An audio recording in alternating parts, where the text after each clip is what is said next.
नमस्कार, times of Swaraj में आप सबों का स्वागत है। मैं हूं संतोष सिंह और आज हम टाइम्स ऑफ स्वराज में चर्चा करने जा रहे हैं कि बीपीएससी से जो शिक्षकों की बहाली हुई है, उस बहाली में जिस तरीके की अनियमितता सामने आ रही है, क्या ऐसे में के पाठक और अतुल प्रसाद पर आपराधिक मुकदमा होना बनता है कि नहीं, या फिर ऐसे दोनों अधिकारियों पर आपराधिक मुकदमा होना चाहिए कि नहीं। आज मेरा यही सवाल है और हम चाहेंगे कि बिहार के तमाम छात्र इस मुद्दों को लेकर एकजुट हों। ये सवाल सिर्फ प्रतिभाओं के साथ खिलवाड़ का नहीं है, ये अधिकारियों के मनमानी का है, अधिकारियों के गुंडागर्दी का है। अधिकारियों को ये भ्रम है कि हमारा हर निर्णय सर्वोपरि है, जो मैंने कह दिया वही सही है। तो ये जो मनोवृत्ति है, हमें लगता है कि इस मनोवृत्ति के खिलाफ आवाज उठाने की जरूरत है और आज हम कुछ इसी अंदाज में हम ये खबर करने जा रहे हैं। बीपीएससी ने TRE 1 और TRE 2 की 2 परीक्षाएं ली हैं। TRE 3 का रिजल्ट निकलने वाला है, लेकिन जो TRE 1 और TRE 2 में जो चीजें हुई हैं वो साफ दिखा रहा है कि प्रतिभावान छात्रों को बाहर का रास्ता दिखाया गया और इसमें सब लोग शामिल थे। हम शुरुआत हाई कोर्ट के उस जजमेंट को करते हैं। हाई कोर्ट ने इस मामले में एक पहला जजमेंट इन्होंने दिया है, जिसमें उन्होंने कहा है कि सप्लीमेंट्री रिजल्ट निकालिए। क्या मामला था? जितनी वैकेंसियां थी, जितना आपने वैकेंसी निकाला, उस वैकेंसी के आधार पर आपने रिजल्ट निकालते हुए ये क्या किया? आपने कहा कि हमें 1000 सीट पर ऐसा भी आया है कि एक नंबर पर 2000 से अधिक छात्र कंपीट कर गए हैं। ऐसे में और सीट मेरे पास 1000 है, तो ऐसे में जिसका ज़्यादा उम्र है उसको हमने प्राथमिकता देते हुए उनको बहाल करते हैं। जिनका कम उम्र है, जो और नेक्स्ट TRE 2 TRE 3 में शामिल हो सकते हैं, उनको अगला मौका देते हैं, क्योंकि हमारे पास वैकेंसी नहीं है। लेकिन जब बात सामने आई तो हजारों हजार वैकेंसी इसने सिलेंडर करके 25,000 से अधिक सिलेंडर करके TRE 2 में उन्होंने समाहित कर दिया। हाई कोर्ट ने उनकी ये बात नहीं मानी। ये अतुल प्रसाद का कारनामा है और कहा है कि शिक्षा विभाग को कि इन लोगों को सप्लीमेंट्री रिजल्ट निकालिए। 4 मामले हाई कोर्ट में चल रहे हैं, जिसमें अलग अलग मामले में नोटिस जारी हो चुका है। कंप्यूटर शिक्षक के मामले में नोटिस जारी हो चुका है। आरक्षण वाले मामले में सुनवाई चल रही है। स्टेट और STET वाले मामले में भी जजमेंट आ गया है। 60% से कम नंबर है तो उनको हटना पड़ेगा। यूपी के कुछ लोग गए थे तो उनको हाई कोर्ट ने उनको मोहलत नहीं दी, उनको बाहर निकलना है। तो हाई कोर्ट का ये रुख है रिजल्ट को लेकर। अब जरा आइए कि इन लोगों के कारनामे के कारण क्या क्या खेला हुआ है। ये जो कंप्यूटर के डिग्री वाला मामला आया था, लगभग 500 ऐसे स्टूडेंट, अलग अलग हजारों स्टूडेंट कह सकते हैं कि अभी तक बाहर निकाले जा चुके हैं। हजारों तो ज्वाइन ही नहीं किए। और उसके बाद पहली चिट्ठी देखी, अब क्रमवार चिट्ठी देखी। ये औरंगाबाद से 20 शिक्षकों को सेवा मुक्त किया गया है और ये सारे शिक्षक ऐसे हैं जो सीटेट में 60% से कम नंबर लाए हैं, उनको हटाया गया।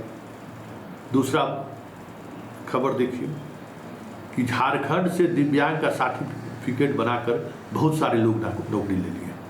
सिर्फ दिव्यांग का ही सर्टिफिकेट नहीं बनाया है,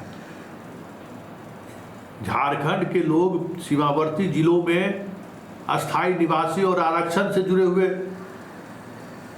सर्टिफिकेट बनाकर नौकरी में आ गए हैं। और इसकी संख्या 1, 2, 4 नहीं है, सैकड़ों में इसकी संख्या है। ये सब जो बहाल होकर 1 साल से वेतन उठा रहा है, जिम्मेवार कौन है? क्या अतुल प्रसाद और के पाठक पर आपराधिक मामला नहीं होना चाहिए? बात यही नहीं है। ये देखिए पूर्णिया का भी देखिए नोटिफिकेशन, सीटेट में 60% से कम मार्क्स है, इनको हटाया गया। 10 महीने इन्होंने वेतन भी लिया है। कौन जिम्मेवार है? वेतन कैसे मिल गया? कैसे ये ज्वाइन करेंगे? कोई जिम्मेवारी किसी की तय होगी ना कि बस सीधे सरकार का पैसा लूट लिए से लूट लिए। सरकार का पैसा थोड़ी है, वो तो हमारा आपका टैक्स का पैसा है। देखिए भभुआ से, अब ये अखबार खबर देख रहे हैं, भभुआ से 14 शिक्षकों का सेवा समाप्त किया गया है, उनका भी वही समस्या है। सारण में देखिए 41 शिक्षकों की सेवा समाप्त की गई है। नालंदा में देखिए 45 शिक्षकों की सेवा समाप्त की गई है। तो ये सारे लोग ऐसे लोग हैं जो निर्धारित जिनका योग्यता था, वो योग्यता इन लोगों के पास से नहीं मिला, और ये उस आधार पर इन सभी लोगों को हटा दिया गया। लेकिन अब सवाल उठता है कि बिना योग्यता जांचे हुए नौकरी का डिसीजन देने का कौन डिसीजन दिया? कभी आज तक हुआ है कि आप जो परीक्षा दिए हैं उसका वेरिफिकेशन हुए हम आपको ज्वाइन करा दें? कभी ऐसा हुआ है? योग्यता योग्य है कि नहीं है ये कौन देखे? ये देखे बिना जांच ज्वाइन करा दिए। तो जो ज्वाइन कराए सो जिम्मेवार है ना। इतने दिनों का जो सैलरी वो लिया है, उस सैलरी के लिए अभ्यर्थी तो परीक्षा दिया है, पास किया, नौकरी किया, लेकिन जो बहाल क्या उसकी जिम्मेवारी तय नहीं होगी। पाठक और अतुल प्रसाद पर FIR दर्ज नहीं हो सकता है। इतने छात्र जो गैर योग्यताधारी बहाल हो गए, इस वजह से उतने ही छात्र, प्रतिभावान छात्र बाहर रह गए।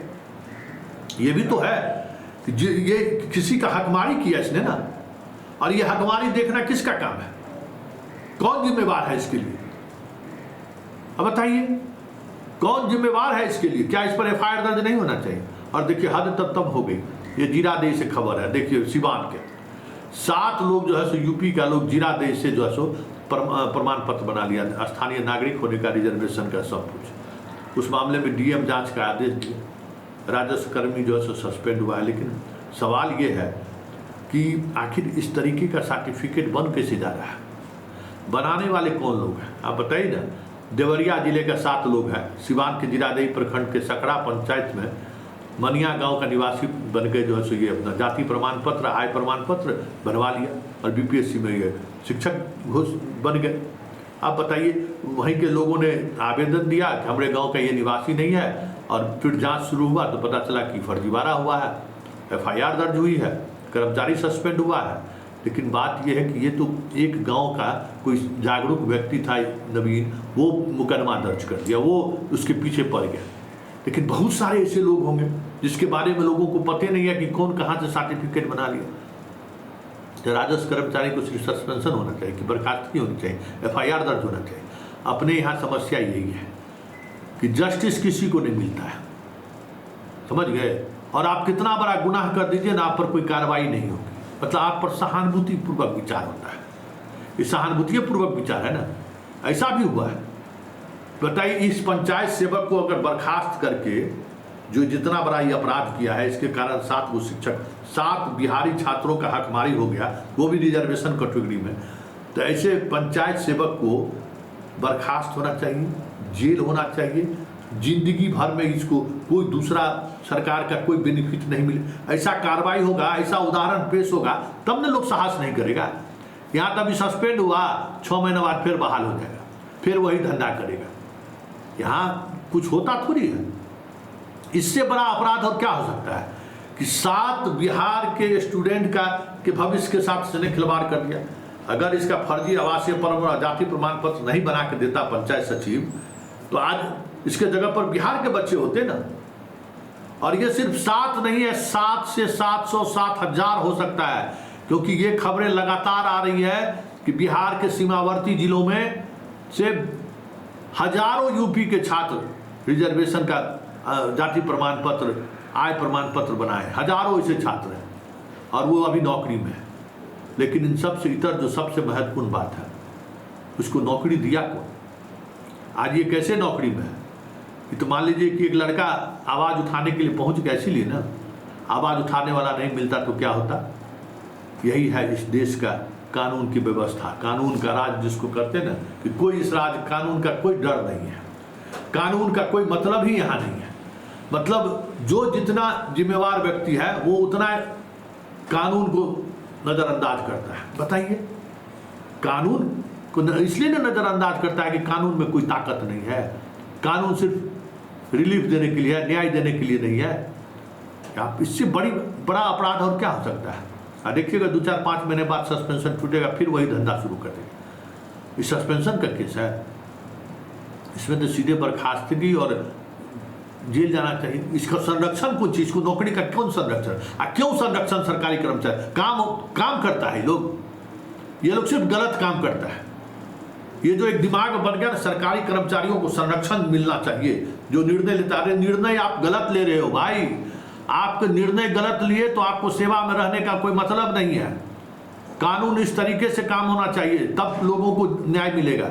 अभी तो कोई जिम्मेवारी नहीं फिक्स होता है, गलती किए कोई जिम्मेवारी किसी की फिक्स नहीं हुआ, 2-4-5 महीना आप सस्पेंड रहे, फिर आ जाइए, फिर वही काम कीजिए, कोई देखने वाला नहीं। क्या प्राइवेट सेक्टर में इस तरीके से हो सकता है क्या? क्यों रिलीफ? सरकारी नौकरी में आ गए तो आपको रिलीफ क्यों मिलना चाहिए? तो ये यही चीज है। ऐसे में जिस स्तर पर खेल हुआ है, क्यों नहीं अतुल प्रसाद और के पाठक पर आपराधिक मुकदमा दर्ज होना चाहिए? क्योंकि इन्होंने हजारों ऐसे प्रतिभावान छात्रों को शिक्षक बनने से रोका है। ये इससे बड़ा अपराध और क्या हो सकता है? गलत नीतियों के कारण नहीं। एक होता है कि आपने निर्णय लिया गलत, इस वजह से। हम बात आरक्षण की भी नहीं कर रहे हैं। आरक्षण वाला तो हॉरिजॉन्टल और क्षितिज वाला तो बात तो होगा ही, वो तो जो किए हैं अतुल प्रसाद किए ही है। हम बात इस तरीके की, बिना डिग्री जांचे आप परीक्षा भी ले लिए, रिजल्ट भी दे दिए, ज्वाइन भी करा लिए, इसके लिए कौन जिम्मेवार है? और फर्जी जाति प्रमाण पत्र, फर्जी आधार कार्ड, फर्जी आवासीय प्रमाण पत्र लेके नौकरी में चलाया है, तो इसका क्या मतलब? जिम्मेवारी होगा ना भाई, इसका पुलिस वेरिफिकेशन नहीं होगा। ये जो मास्टर साहब बहाल हुआ है, इसका पुलिस वेरिफिकेशन नहीं होगा। पहले अपराधी था कि क्रिमिनल था कि जेल गया है, इसका वेरिफिकेशन नहीं होगा। शिक्षक आप बहाल कर रहे हैं, तो ये सारा चीज चीख कर कह रहा है कि अतुल प्रसाद और के पाठक पर आपराधिक मुकदमा दर्ज होना चाहिए।